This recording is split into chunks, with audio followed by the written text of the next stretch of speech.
आपको इंतहाई अफसोसनाक खबर से आगाह करते चलें, जहां चकवाल स्टाफ नर्स अतीका मजहर की अचानक मौत ने पूरे चकवाल को लर्जा कर रख दिया।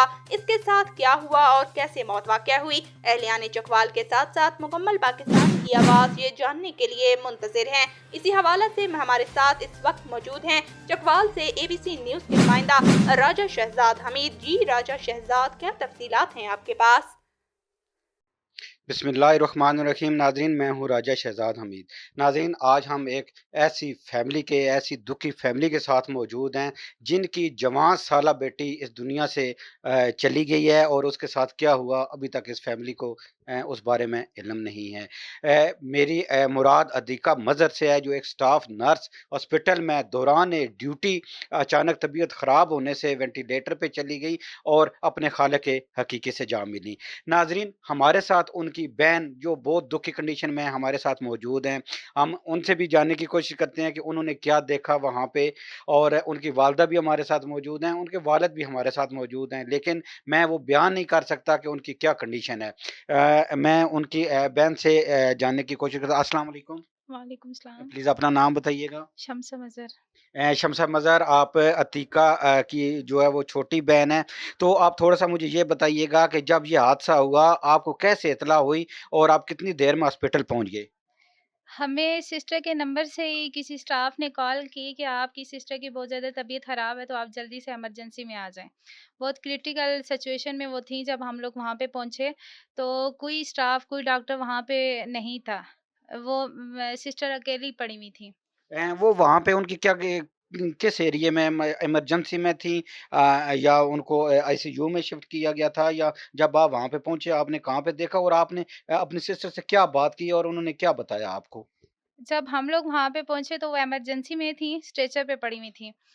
तो मैंने पूछा सिस्टर से, भई आपको क्या हुआ है? तो कहती हैं बस मेरे जिस्म में बिल्कुल कोई ताकत नहीं है, मेरा जिस्म टूटा हुआ है, बहुत ज़्यादा दर्द है पूरे जिस्म में। इतनी बात हुई है बस। सिस्टर, आप ये बताइएगा कि वहाँ पे उनको जब वो उस पे स्ट्रेचर पे थी, उनको कोई ड्रिप वगैरह लगी हुई थी, या उनका स्टमक आपसे पहले वॉश हो चुका था कि आपके सामने वॉश किया गया है? नहीं, स्टमक मेरे सामने वॉश हुआ है, लेकिन जब हम लोग पहुँचे हैं तो उनका कोई ट्रीटमेंट नहीं चल रहा था, वो अकेली पड़ी हुई थी। नहीं, वो किसी अपने स्टाफ को, चूँकि वहाँ वो स्टाफ का हिस्सा थी, किसी को उन्होंने बुलाया नहीं है, या क्या आप क्या मतलब वहाँ पे कोई डॉक्टर भी कोई मौजूद नहीं था? नहीं, कोई डॉक्टर नहीं, कोई स्टाफ नहीं थी, जस्ट उन्हें कैनोला लगा हुआ था हाथ पे, बाकी उन्हें कोई ड्रिप नहीं, कोई इंजेक्शन नहीं था। कितनी देर बाद उनको, कितनी ट्रीटमेंट के बाद उनको वहाँ पे आईसीयू में और वेंटिलेटर पे शिफ्ट किया गया? ऑलमोस्ट 2-3 घंटों के बाद उन्हें वेंटिलेटर पे शिफ्ट किया। आपके देखते-देखते उनकी तबीयत बिगड़ती गई? हाँ जी, देखते-देखते बहुत ज़्यादा बिगड़ती गई थी। तो आपकी जब बातचीत हुई अपनी सिस्टर से, तो उन्होंने आपको क्या बताया कि मुझे कहीं पे दर्द हो रहा है, या मैंने कोई चीज़ खा ली है, या किसी ने मुझे कोई चीज़ खिला दी है, या ऐसा कोई उन्होंने कुछ आपसे कोई बात की हो? नहीं, ऐसी बात नहीं की, बस इतना बताया कि मेरे पूरे जिस्म में बहुत ज़्यादा दर्द है। उन्होंने बताया नहीं है कि मुझे हुआ क्या है? आपने पूछा नहीं है कि तुम तो घर से ठीक-ठाक, रात को तुमने ड्यूटी की, सुबह नाश्ता किया, तुम बिल्कुल ठीक-ठाक थीं, और यहाँ आके अभी हमें कॉल आ रही है कि तुम्हारी तबीयत अचानक से बिगड़ गई है, हुआ क्या है? ऐसी कोई बात हुई? नहीं, ऐसी कोई बात नहीं हुई, क्योंकि उनकी हालत ऐसी थी ही नहीं कि मैं उनसे कुछ पूछती या वो मुझे कुछ बताती। उनकी हालत ही ऐसे नहीं थी कि मैं उनसे कुछ, डेफ़िनेटली वो जो है वो लम्हा-ब-लम्हा वो उसमें जा रही थी और आईसीयू में शिफ्ट हो गई। तो ये बहुत ही एक तल्ख़ चीज़ें हैं। ये उनकी वालदा हमारे साथ मौजूद हैं। अस्सलाम वालेकुम। वालेकुम अस्सलाम। आंटी, आपकी बेटी हिफ़्ज़ कुरान थी, माशाल्लाह आपके घर का एक सरमाया थी, और उसने घर की एक कंडीशन देखी, घर के गरीबी के हालात देखे, और वो दूसरी नौकरी करने पे वो चली गई। तो आंटी, थोड़ा-सा अतीका के बारे में बताइएगा कि घर में उसका अपने बहन-भाइयों के साथ, अपने माँ-बाप के साथ कैसा रवैया था, और वो किस तरह अपनी एक स्ट्रगल कर रही थी और वो क्या बनना चाह रही थी? साडी बच्ची दा रवैया साडे नाल बिल्कुल ठीक है। साडी बच्ची बहुत अच्छी आई, बहुत अच्छी। हद तो ज़्यादा अच्छी आई, हाफ़िज़ कुरान आई, कदी उच्चा भी कदी नहीं बोली आई। साडी बच्ची इतनी शरीफ आई, इतनी समझदार आई। ਉਹ ਦੂਜੀ ਨੌਕਰੀ ਕਰਨ ਵਾਸਤੇ ਤੁੱਲੀ ਵੀ ਆਈ ਤੇ ਫਿਰ ਕੈਪੀਟਲ ਵਿੱਚ ਵੀ ਗਈ ਹੈ ਵਿਚਾਰੀ।